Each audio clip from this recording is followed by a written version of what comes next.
Hey everybody, welcome back to the channel. In today's video, I wanted to talk about maybe some things that as we move past the Light and Dark saga and into this new era of whatever Destiny is going to be after the next major DLC, what are some things that we can get rid of, right? What are some things that probably need to go?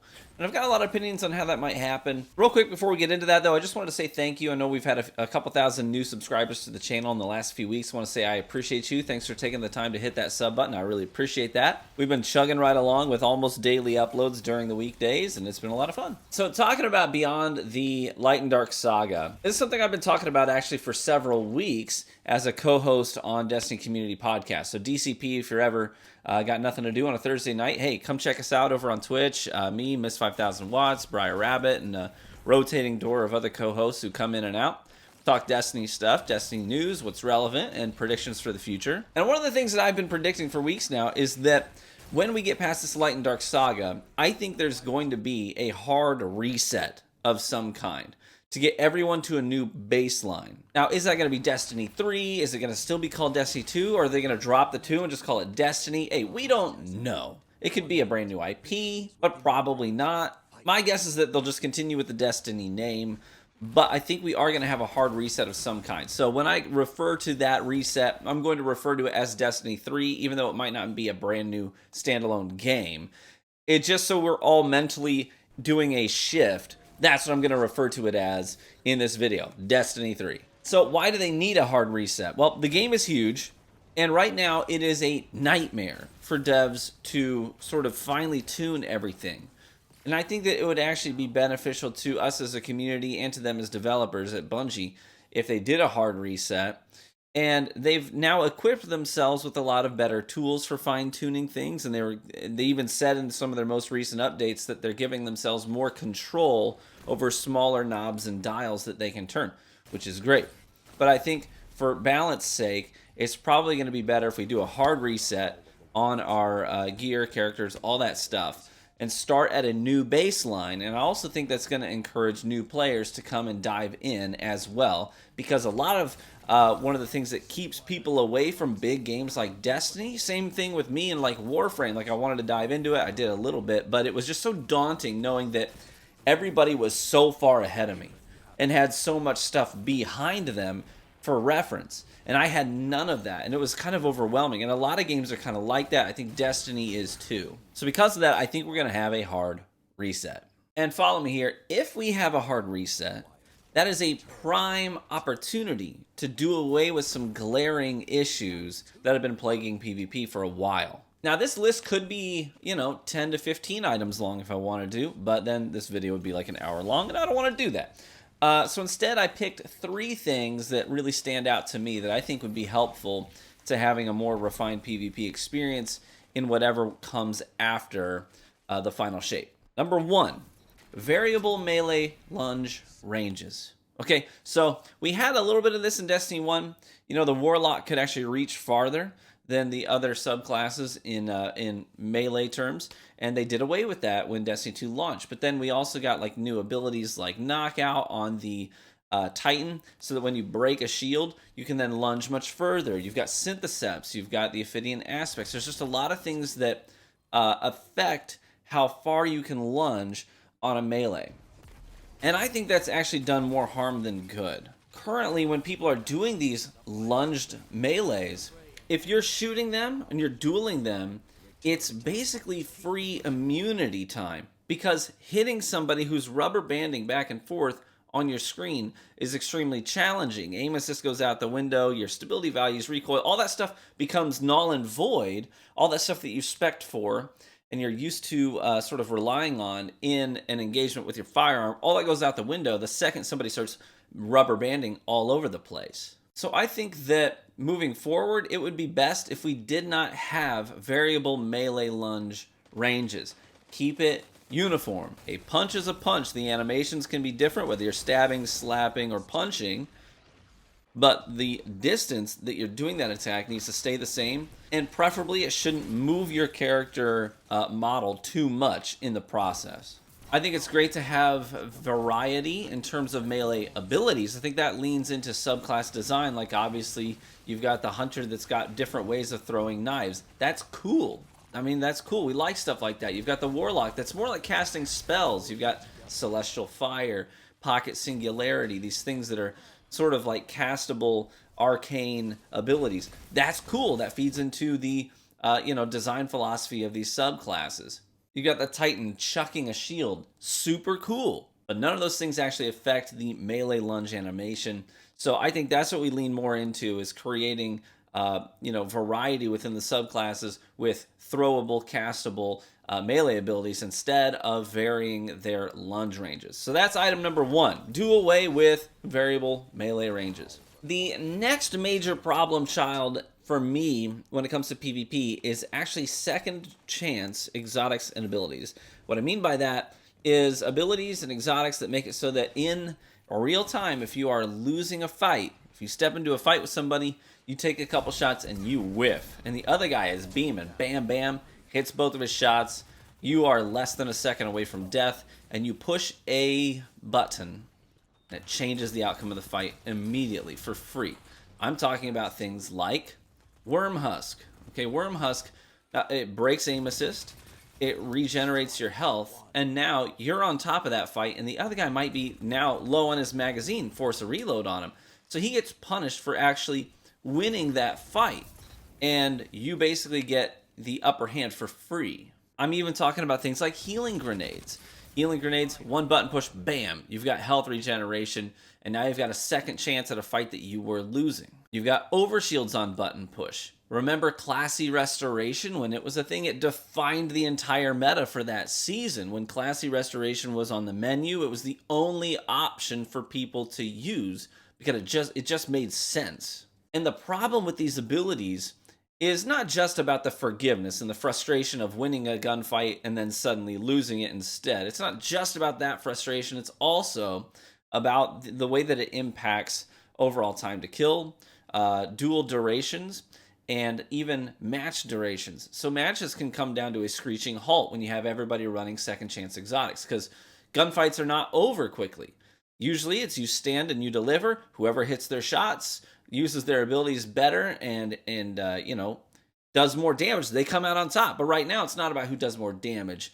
In the overarch, I mean, I've lost gunfights where I've done 400 damage to an enemy, and they've only dished out about 195 damage to me, and I lose that fight even though I out damaged them by more than twofold.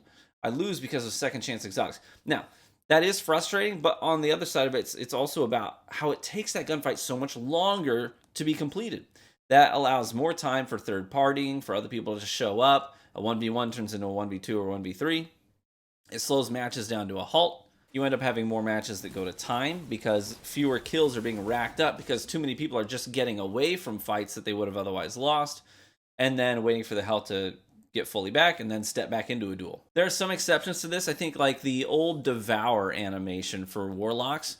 I think that's an exception. I think that was okay. Why? Because you can't shoot back while you're doing it. You can't defend yourself. You have to go through this whole animation in which you are vulnerable. It slows you down. I don't know if you didn't play Voidwalker back when this was a thing, but if you went to consume your grenade to fill your health bar, you had to go through the whole animation of consuming that grenade. But during that time, you couldn't double jump. You couldn't run. You would have to walk slowly as you're doing it. So it kind of made you really, really vulnerable. You compare that to Worm Husk, where it's in the open with no cover, having a duel with somebody. They push a button, and now health is regenerating. They break aim assist. They change direction. It's a mobility option. They dodge to cover. So it's like only a list of good things happening for them, when Devour was the only thing you get is health, but you're sacrificing mobility, a grenade charge, all that stuff, and you're very vulnerable when you're doing it. That was not an option in an open gunfight where I'm out of cover and I start dueling somebody and I start consuming a grenade. I'm dead if I do that. And I think that if you have, and maybe you say like, we're going to do sort of like a priest class, a healing class, and that's what they're all about. Make them the only one that can do healing on command. But I think the sacrifice would have to be, like maybe in the current landscape, if we were to look at the Solar Warlock, if they were speccing for healing, I think the trade-off should have to be their mobility and their offense. So maybe just have one class that can do the healing, but they're not as tanky, and they can't dish out as much ability damage because of it. Stuff like that to sort of keep it in check. So that's item number 2, second chance exotics and abilities. The third and final thing for the video today that I think we need to do away with is actually hot swaps. So think like a grenade launcher and a hand cannon, or a grenade launcher and a sidearm, or even double GL, pop, swap, pop, and the auto reloading that happens in those builds, or you think Lemon Arc hand cannon or Wish Ender hand cannon. Do they take a little getting used to perform correctly? Sure, but it's not like they're very hard. And this is coming from experience. A lot of people who watch my content or tuned into my live streams will know that back during the season of The Forge, when the Lemon Arc first came out, I had never been a bow guy. But then the Lemon Arc came out, and I was like, you know what? This is actually kind of fun. And I had a Criminal's Dagger, which is a 120 hand cannon with quick draw and opening shot. So after I released the arrow, I would quick draw the hand cannon, and it has opening shot for extra accuracy and range on that shot. Pop! So it's giving me a lot more aim assist and forgiveness because of opening shot. And then I could switch right back to the Lemon Arc, and I'm good to go. And it was nasty. Just the pop, swap, pop. It was instantaneous. And there's a lot of builds out there right now that do things like that. And I'd be lying if I said it was extremely challenging to do. It's just a different rhythm, and once you get used to that rhythm, it's not difficult at all. And I know that some people really enjoy playing those hot swap builds, but for me, what it really comes down to is that video games are supposed to be fun, and hot swap builds are extremely frustrating to play against. And there are ways that you can counter them, sure, but at the end of the day, video games are supposed to be fun, and if this playstyle is really unfun to play against, and if you have just one person who does it well in your lobby, it can sort of ruin the whole experience. Hey, maybe that's something we should just do away with. And you might ask, well, how do you do that? You can't just get rid of grenade launchers, can't just get rid of bows, and I would agree with you there. But one thing that I think they could do is with weapon archetypes like GLs and like bows, one of the things they can do is actually address aim assist values after swapping. So maybe you have a debuff time, and maybe it's very short. Maybe it's like literally 1 to 2 seconds long. But the second you stow, so if I release an arrow or I shoot a grenade out of my grenade launcher and I swap, then maybe for the next second, I have terrible aim assist. What does that mean? Well, it means that if you put the reticle on the other guy's head and you pull the trigger, you're still going to get your hot swap. You're still going to get the kill. No problem. But right now, and this is, again, coming from some experience here, when I had a quick draw opening shot hand cannon for the cleanup, I did not have to be accurate. I mean, baby, this game was handing me headshots for free. It's like, you're like 3 to 4 inches off that guy's head, but we're going to go ahead and give it to you. Do away with that. Make it so that if somebody is going to do that technique, they have to put the reticle on the target. They need to be accurate. They need to show some gun skill and some discipline in terms of weapon control, instead of just handing them free damage, because Destiny does that a lot of times. It's part of what makes the gunplay feel good, and that's okay. But there are some outlier variables where it kind of crosses the line for me, and I think hot swapping is one of those lines where I'm like, okay, maybe we're doing a little too much for the player. We got to roll that back and make them be a little better at shooting in order to get that kill. But anyways, that's item number 3 is hot swapping. Now, there are plenty more things that I would change about PvP, and I've outlined a lot of those things in recent videos, talked about matchmaking stuff, talked about map design, talked about sandbox tuning, so I don't want to rehash all that stuff and just make all my content uniform in that regard. I have a little variety here. But I'd also be curious to know, what things would you change?